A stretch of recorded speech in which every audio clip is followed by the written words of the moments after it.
Hello everyone, welcome back to our YouTube channel. It's me Henna. അപ്പോൾ ഇന്ന് നമുക്ക് വളരെയധികം യൂസ്ഫുൾ ആയിട്ടുള്ള റിയൽ ലൈഫ് സെൻറ്റൻസസ് ആണ് പഠിക്കാൻ പോകുന്നത്. ബട്ട് ഇതെല്ലാം ഒരു കാറ്റഗറിയിൽ വരുന്ന സെൻറ്റൻസസ് ആണ് ഇന്ന് നമ്മൾ നോക്കാൻ പോകുന്നത്. അതായത് ഒരാളെ ഡിസ്ക്രൈബ് ചെയ്യാനായിട്ട് നമുക്ക് ആവശ്യമായി വരുന്ന സെൻറ്റൻസസ്, ഒരാളുടെ ഫീച്ചേഴ്സ് അത് പറയാൻ വേണ്ടിയിട്ട് നമുക്ക് ആവശ്യമായി വരുന്ന സെൻറ്റൻസസ്. ഫോർ എക്സാമ്പിൾ, ഒരാൾക്ക് നല്ല ഹൈറ്റ് ഉണ്ട്, ഒരാൾ ഹൈറ്റ് കുറഞ്ഞിട്ടാണ്, ഇനി ഒരാളുടെ ചുരുണ്ട മുടിയാണ്, ഇനി അല്ല മറ്റേ ആളുടെ നീളൻ മുടിയാണ്, അയാൾക്ക് കാക്കാപ്പുള്ളി ഉണ്ട്, അയാൾക്ക് തലയിൽ മുടി ഉണ്ടായിരുന്നു, മുടി ഉണ്ടായിരുന്നില്ല. അപ്പോൾ നമുക്ക് ഒരാളെ ഡിസ്ക്രൈബ് ചെയ്യാനായിട്ട് അത്യാവശ്യമായിട്ട് ഇംഗ്ലീഷിൽ പഠിക്കേണ്ട സെൻറ്റൻസുകളാണ് നമ്മൾ ഇന്ന് നോക്കുന്നത്.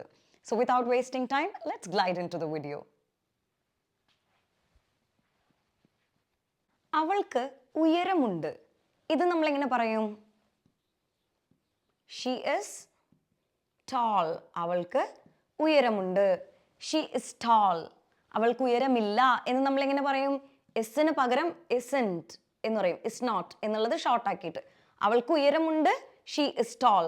അപ്പൊ അവൾക്ക് ഉയരമില്ല എന്ന് പറയണമെങ്കിൽ ഷീ isn't tall എന്ന് പറയാം. ഷീ isn't tall എന്ന് പറയാം.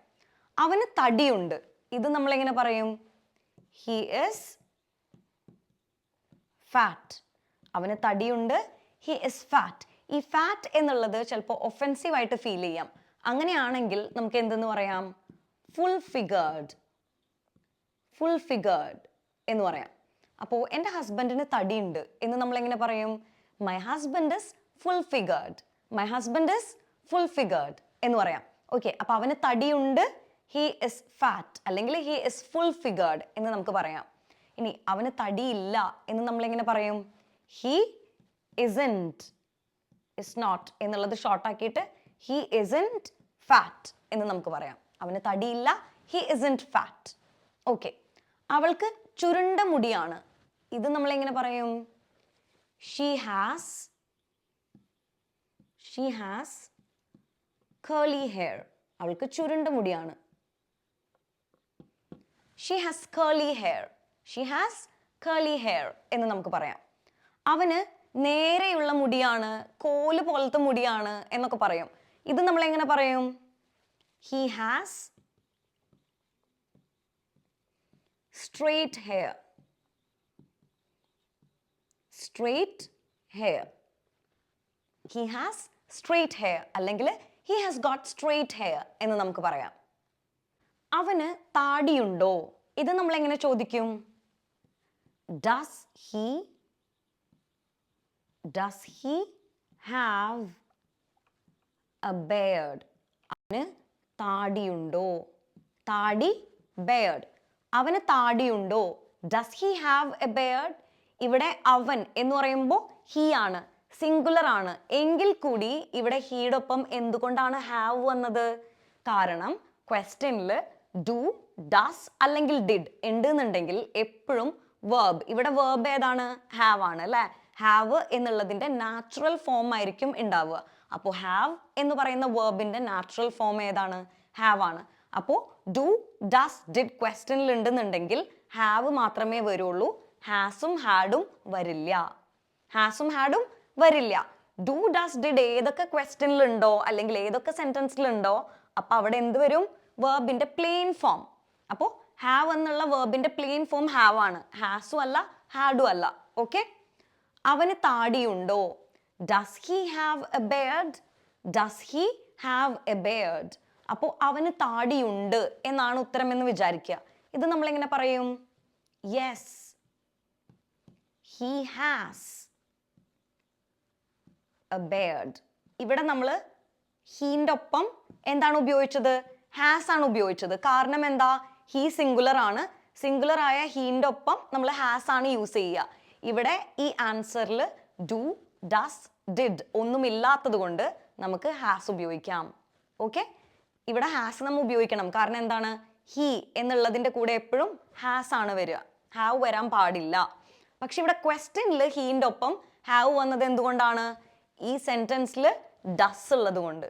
ഡു, ഡസ്, ഡിഡ് എവിടെ വന്നാലും ഹാസും ഹാഡും ഉപയോഗിക്കില്ല, ഹാവ് ആണ് ഉപയോഗിക്കുക. ഓക്കെ, അവന് താടിയുണ്ട്. he has a beard. അവന് താടിയുണ്ട്, he has a beard. A എന്നുള്ളത് എഴുതണം കേട്ടോ, മറക്കരുത്. അവന് താടിയില്ല. ഇത് നമ്മൾ എങ്ങനെ പറയും? He doesn't have. He doesn't have a beard. ഇവിടെ നമ്മൾ ഹീയുടെ ഒപ്പം ഹാവ് ആണ് ഉപയോഗിച്ചിരിക്കുന്നത്. എന്തുകൊണ്ടാണ് ഹാസ് ഉപയോഗിക്കാഞ്ഞത്? കാരണം ഡസന്റ് ഉണ്ട്.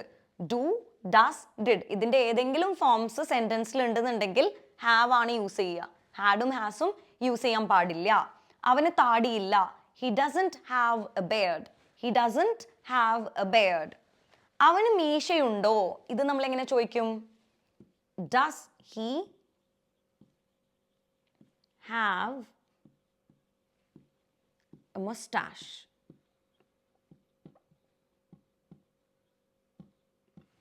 അവന് മീശയുണ്ടോ? Does he have a mustache? Does he have a mustache? Does he has a mustache എന്ന് ചോദിക്കില്ല. കാരണം ഇവിടെ does ഉണ്ട്. ഓക്കെ, അവന് മീശയുണ്ട് എന്നാണ് ഉത്തരമെന്ന് വിചാരിക്കുക. നമ്മൾ എങ്ങനെ ഉത്തരം പറയും? He has. He has a mustache. അവന് മീശയുണ്ട്. He has a mustache. ഇനി അവന് മീശയില്ല എന്ന് നമ്മൾ എങ്ങനെ പറയും? Let me know in the comments. അവൻ കഷണ്ടിയാണോ? തലയിൽ മുടിയില്ലാത്തൊരവസ്ഥേനെ നമ്മൾ കഷണ്ടി എന്ന് പറയും അല്ലേ? അപ്പോൾ അവൻ കഷണ്ടിയാണോ? ഇത് നമ്മൾ എങ്ങനെ ചോദിക്കും? Is he bold? എഴുതുമ്പോൾ BALD എന്നാണ് എഴുതുക. പക്ഷേ വായിക്കുമ്പോൾ BOLD എന്നാണ് വായിക്കുക. അപ്പോൾ അവൻ കഷണ്ടിയാണോ? Is he bold? Is he bold എന്ന് പറയാം. ഓക്കെ, അവൻ കഷണ്ടിയാണ്. എങ്ങനെ ഉത്തരം പറയും? അതെ, അവൻ കഷണ്ടിയാണ് എന്നെങ്ങനെ ഉത്തരം പറയും?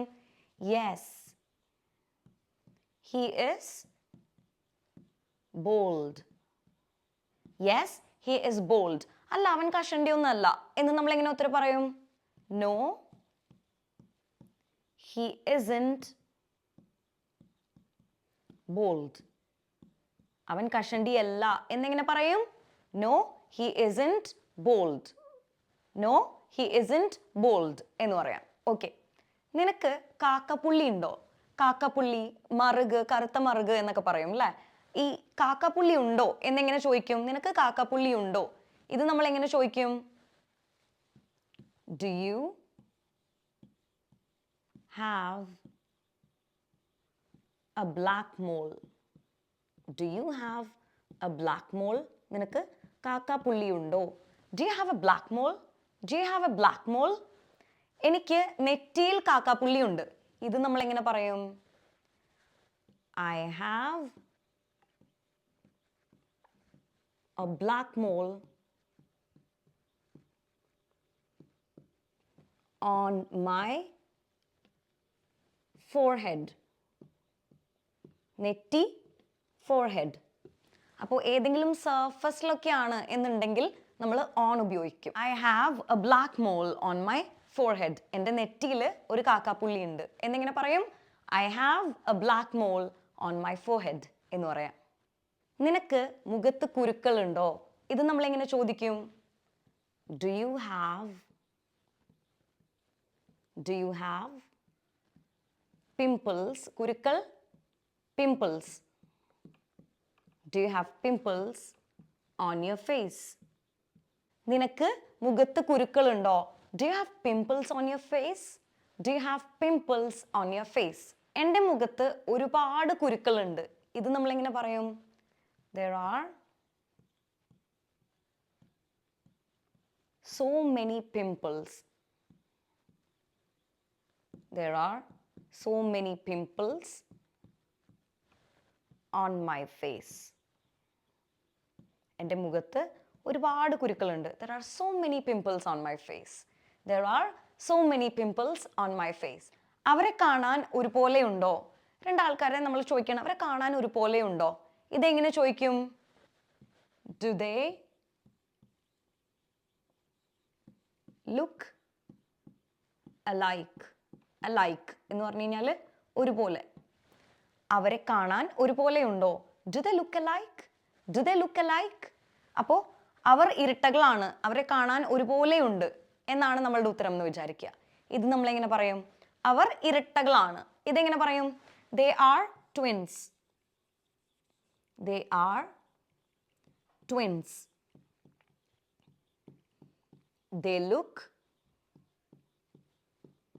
alike. അവരെ കാണാൻ ഒരുപോലെയുണ്ട്. They look alike. അവർ ട്വിൻസ് ആണ്. They are twins. അവരെ കാണാൻ ഒരുപോലെയുണ്ട്. They look alike. അവർ ട്വിൻസ് ആണ്, പക്ഷേ കാണാൻ ഒരുപോലെ ഇല്ല എന്നെങ്ങനെ പറയും? They are twins, but they don't look alike. But they don't look alike എന്ന് പറയാം. Now, this is an exercise I'm going to make you do. Guess the changes in your body after 5 years. 5 വർഷം കഴിഞ്ഞ് നിങ്ങളുടെ ബോഡിയിൽ ഉണ്ടാവുന്ന changes നിങ്ങൾക്കൊന്ന് guess ചെയ്യാൻ പറ്റുമെന്ന്. അപ്പോൾ ഇതിന് ഉത്തരം നിങ്ങൾക്ക് പറയാൻ പറ്റുന്നുണ്ടോ എന്ന് നിങ്ങളൊന്ന് നോക്കി നോക്കുക. ഇംഗ്ലീഷിൽ കേട്ടോ. നിങ്ങൾക്ക് ഒട്ടും കിട്ടുന്നില്ല എന്നുണ്ടെങ്കിൽ മലയാളത്തിൽ ചിന്തിക്കുക, എന്നിട്ട് അതിന് ഇംഗ്ലീഷിലേക്ക് ആക്കി നോക്കുക. പക്ഷേ ഫസ്റ്റ് തിങ് ഫസ്റ്റ്, ആദ്യം ചെയ്യേണ്ടത് എന്താണ്? ഇംഗ്ലീഷിൽ ചിന്തിക്കാൻ പറ്റുന്നുണ്ടോ എന്ന് നോക്കുക. എന്നിട്ട് പറ്റിയില്ലെങ്കിൽ മാത്രമാണ് മലയാളത്തിൽ ചിന്തിച്ചിട്ട് അതിനെ ട്രാൻസ്ലേറ്റ് ചെയ്യാൻ പാടുള്ളൂ. ഫസ്റ്റ് ഒന്ന് ആലോചിച്ച് നോക്കിയേ, എന്തായിരിക്കും 5 വർഷം കഴിഞ്ഞിട്ടുണ്ടെങ്കിൽ നമ്മളുടെ ബോഡിയിൽ ഉണ്ടാവുന്ന ചേഞ്ചസ്? ചിലപ്പോൾ ഞാൻ തടി വെക്കും, അല്ലേ? ചിലപ്പോൾ ഞാൻ തടി വെക്കും. ഇത് നമ്മൾ എങ്ങനെ പറയും? I might put on weight. തടി വെക്കുക, put on weight. ഞാൻ ചിലപ്പോൾ തടി വെക്കും. I might put on weight. I might put on weight. ഇനി ചിലപ്പോൾ ഞാൻ തടി കുറയും. ഇതെങ്ങനെ പറയും? I might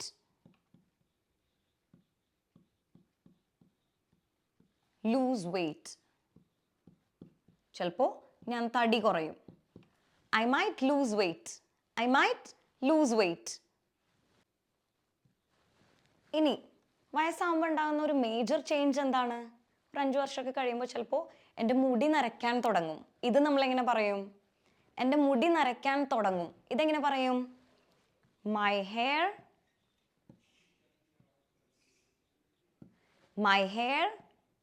will start to gray. My hair will start to gray. എൻ്റെ മുടി നരയ്ക്കാൻ തുടങ്ങും. My hair will start to gray. എൻ്റെ മുടി നരയ്ക്കാൻ തുടങ്ങും. അപ്പോൾ 5 വർഷമൊക്കെ കഴിയുമ്പോൾ എന്തൊക്കെയാണ് ചേഞ്ചസ് ഉണ്ടാവുക? നമുക്ക് അസ്യൂം ചെയ്യാം. I might put on weight. ഞാൻ ചിലപ്പോൾ തടി വെക്കാം. I might lose weight. ഞാൻ ചിലപ്പോൾ തടി കുറയാം. My hair will start to gray. എൻ്റെ മുടി നരയ്ക്കാൻ തുടങ്ങും. പിന്നെന്താണ് ഉണ്ടാവുക? എൻ്റെ മുഖം ചുളിയാൻ തുടങ്ങും, അല്ലെങ്കിൽ എൻ്റെ സ്കിന്ന് ചുളിയാൻ തുടങ്ങും. ഇത് നമ്മളെങ്ങനെ പറയും? എൻ്റെ സ്കിന്ന് ചുളിയാൻ തുടങ്ങും. My skin will start to wrinkle. My skin will start to wrinkle. എൻ്റെ സ്കിന്നൊക്കെ ചുളുങ്ങാൻ തുടങ്ങും. My skin will start to wrinkle. My skin will start to wrinkle. എൻ്റെ ചർമ്മം, എൻ്റെ തൊലിയൊക്കെ ചുളുങ്ങാൻ തുടങ്ങും. My skin will start to wrinkle. പിന്നെ എന്തായിരിക്കും? ഞാൻ ചിലപ്പോൾ കാര്യങ്ങളൊക്കെ മറന്നു തുടങ്ങാം. I might start to forget things. ഞാൻ ചിലപ്പോൾ കാര്യങ്ങളൊക്കെ മറന്നു തുടങ്ങാം.